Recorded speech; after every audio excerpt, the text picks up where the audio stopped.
ख़बर अव्हांखे ॾींदासीं। निगरान सूबाई वज़ीर मीर ख़ुदाबख़्श मरी नंगर पार्कर पहुतो। कारूंझर जी कटाई बाबति मीडिया खे ब्रीफिंग ॾिनी।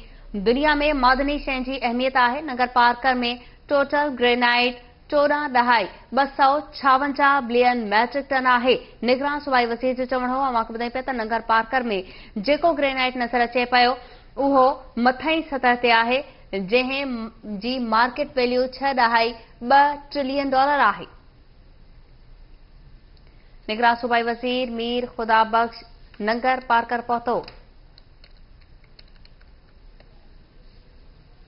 दुनिया में मादनी शइ जी अहमियत आहे, सूबाई वज़ीर जो चवणु आहे। अव्हांखे ॿुधायूं पिया संदसि चवणु आहे त नंगर पार्कर में जेको ग्रेनाइट नज़र अचे पियो उहो मथां सतह ते आहे, जंहिं जी मार्केट वैल्यू 6.2 ट्रिलियन डॉलर आहे। नंगर पार्कर में 25 मज़हबी, सक़ाफ़ती ऐं तारीख़ी आर्कियोलॉजिकल पॉइंट्स बि आहिनि।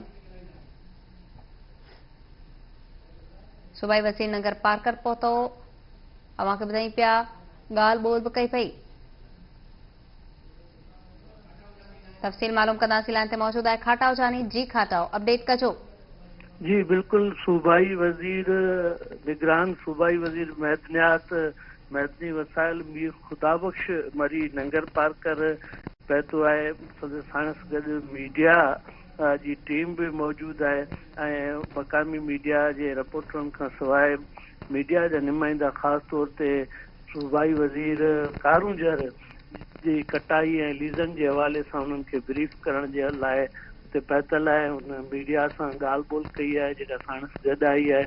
हुनजो चवणु आहे त कारूंझर जबल जी जेका कटाई तमामु ज़रूरी आहे ऐं हीअ सिंध जो मुल्क जो मिनरल्स आहे ऐं मैदनी वसीला आहिनि ऐं जेके कारूंझर जूं साइट आहिनि, जेके सक़ाफ़ती मार्ग आहिनि या मज़हबी इबादत गाहूं आहिनि, उन चयो आहे त उनखे छॾे करे बाक़ी अपडेट करण लाइ महिरबानी।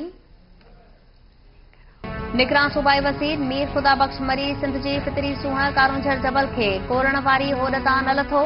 कारूंझर जी कटाई लाइ जबल खे लीज़ ते ॾियण जो इशारो ॾेई छॾियो। नंगर पार्कर में मीडिया सां ॻाल्हाईंदे मीर ख़ुदाबख़्श मरी चयो आहे त नंगर पार्कर में 14 बिलियन मैट्रिक टन ग्रेनाइट मौजूद आहे, जंहिं जी मार्केट में वैल्यू 6.2 ट्रिलियन डॉलर आहे। कारूंझर जबल ते मौजूद तारीख़ी मागन जी हिफ़ाज़त यकीनी बणाई वेंदी। निगरान सूबाई वज़ीर ख़िलाफ़ मिठी में शहरनि पारां एहतजाज।